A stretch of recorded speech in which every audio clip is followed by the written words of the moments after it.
Sa patuloy na paglalakbay namin dito sa may Dubai Marina Harbor, it's time to eat the dinner na. Kaya naman nagpila na kami. Kami ang pinakahuli na dumating, kami din ang pinakahuli na kakain. So hindi namin alam kung ano na maabutan namin pagkain. Pero sinabi naman sa amin ng kanilang staff o ng kanilang crew na mayroon pa namang mga pagkain isi-serve. Nakikita nyo naman sa video kung gaano kadami. Yan na lang po ang natira, hindi joke lang. Meron pa po yan, kaso nga lang huli na hindi ko na nakuha na ng video. So yan ng mga ibang nationality, yung mga kasama namin yan na sumakay sa Dow Cruise. So pumipila na kami para kumuha kami ng pagkain. Iba't ibang ori ng mga pagkain na kanilang isi-serve. May mga pagkaing Arabic. So first is mga vegetables ang kanilang isi-serve. So syempre kailangan din kumain kami ng vegetables, no, dahil yan naman ang nakaugalian namin dito sa Dubai. So hindi ka taga Middle East kung hindi mo matitikman ang pagkaing Arabian. So yan, hindi ko na isa-isay ng mga pangalan ng mga pagkain na yan. So ikaw taga Middle East, alam mo na yan. So it's time to eat na. Tara mga kabayan, kain muna tayo at mag-enjoy kami sa sa isang oras at kalahati na biyahe namin sa buong Dubai Marina. So yan yung mga pagkain nakikita ninyo, yan yung mga foods and drinks na ibinibigay o na isinserve nila sa amin. So mamaya aantayin din namin ang kanilang live entertainment. So abangan nyo naman yan sa susunod na mga video ko. So for the meantime, mag-i-enjoy muna tayo at lasapin ang pagkaing Arabian. So hindi lang sinerve nila yung pagkaing Arabian dahil meron ding mga Asian na mga pagkain. Ika nga nakita nyo na kanina, yung mga pansit, etc. Dalhin mo na yung isang yaw.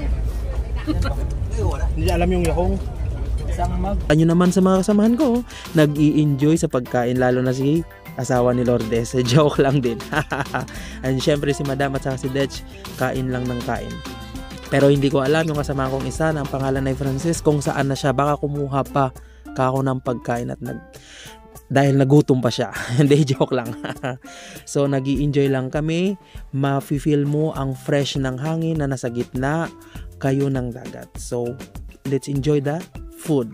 And syempre bilang isang vlogger, kailangan ko din na ipakita sa inyo yung pagmumukbang na ba tawag niyan? Hindi, joke lang din.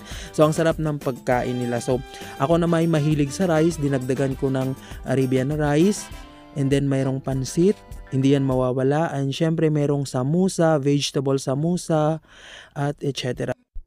Nakakauhaw din. Hindi, joke lang.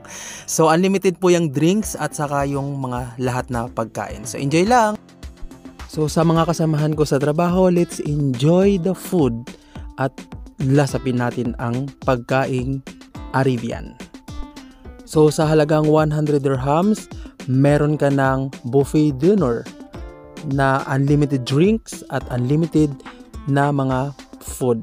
So isang ulit lang ako dahil nabusog na ako. Nakita yun naman kanina sa video ko. Ang dami ko nang kinain. At saka bago pa kami sumakay sa Dow Cruise, ay nagutom din kami. So sa malapit sa metro station ay kumain ulit kami ng pizza. Hindi, joke lang.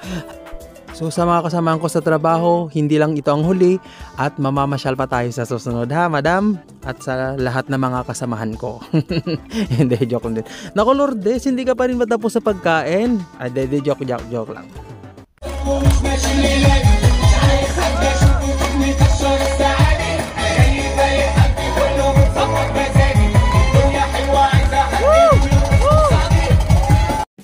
So sa susunod na mga vlog, ipapakita ko po sa inyo ang live entertainment show na ipapakita nila dito sa may Dow Cruise.